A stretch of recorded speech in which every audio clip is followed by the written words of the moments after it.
In commenting on the notion some propose of a second Hill Cumorah in Mesoamerica, Joseph Fielding Smith said in The Doctrines of Salvation, "This modernistic theory of necessity, in order to be consistent, must place Ripley Ancum and the Hill Cumorah in the restricted area of Central America, notwithstanding the teachings of the Church to the contrary for upwards of 100 years.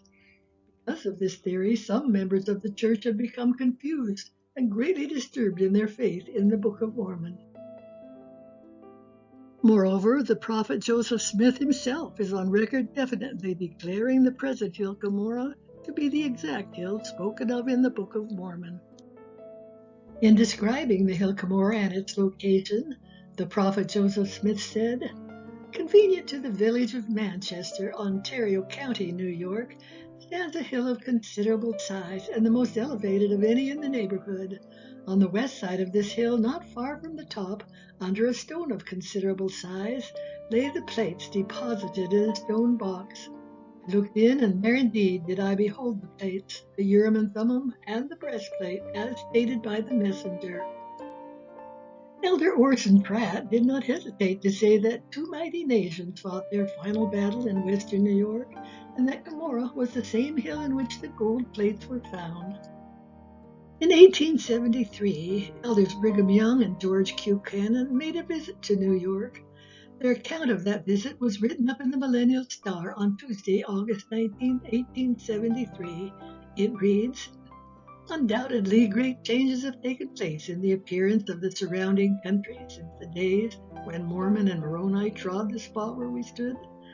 Still, we can readily understand even now how admirable a position this would be for a general to occupy in watching and directing the movement of armies and in scrutinizing the position of an army. Who could tread this ground and reflect upon these mighty events and not be filled with indescribable emotions?"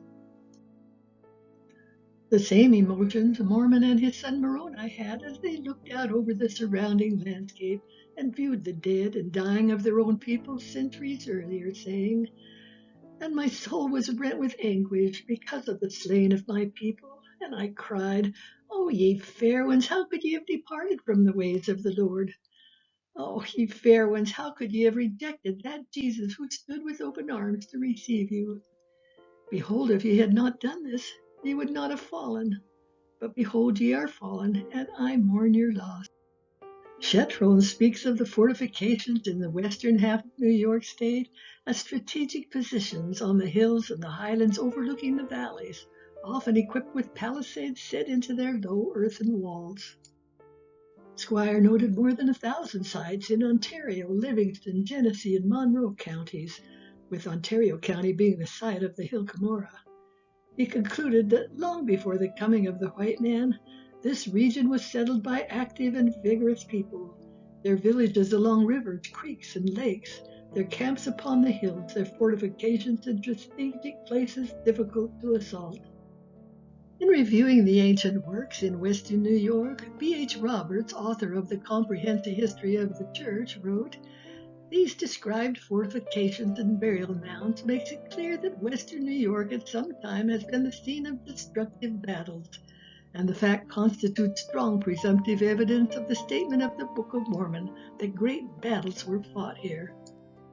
J.P. McLean speaks of a legend handed down by the Indians that the country had been inhabited by a white people who were familiar with the arts, and that after a series of battles with the Indians, they were exterminated.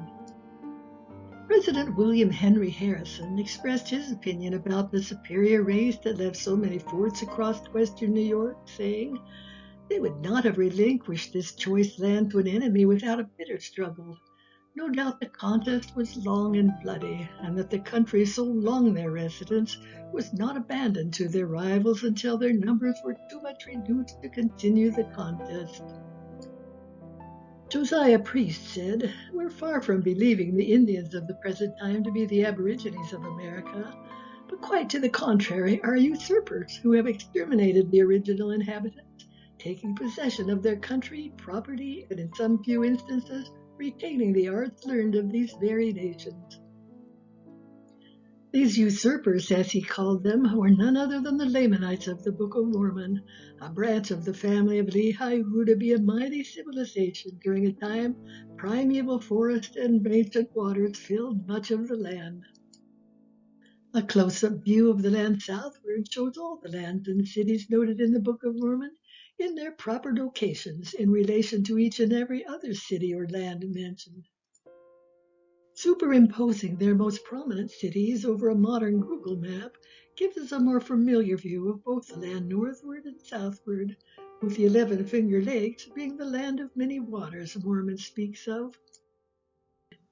In the Doctrines of Salvation, Joseph Fielding Smith said, "It is known that the hill Cumorah, where the Nephites were destroyed, is the hill where the Jaredites were also destroyed. It was approximately near to the waters of Ripthiancum, which by interpretation is larger to exceed all." Mormon adds, "And it came to pass that we did march forth to the land of Cumorah, and it was in a land of many waters, rivers, and fountains. And here we had hoped to gain advantage over the Lamanites." It must be conceded that this description fits perfectly the land of Cumorah in New York. In his book Primitive Industry, H.E. Abbott said, "The museums in New York are filled with the instruments of warfare. The opinion expressed in all those relic halls that Western New York was the site of an ancient battlefield. There's more evidence of a well-planned defensive warfare in that locality than there is in any other region on the American continent." In the documentary History of the State of New York, E.B. O'Callaghan sums it up surprisingly well, stating, "Who then wrought these works? They were done by the hand of man, there is no doubt, but by whom and when and for what purpose remains at present an inexplicable enigma. What has become of these people, and why have we no histories of such a nation as must have inhabited this part of the earth? Probably if a knowledge of these ancient people is ever obtained, it would be derived from inscriptions on stone or metal which have withstood the rust of time." How right he was! Over 50 archaeologists and reputable historians have told us much of the ancient history of the Rama Cumorah land, but its full story can only be found in the pages of the Book of Mormon.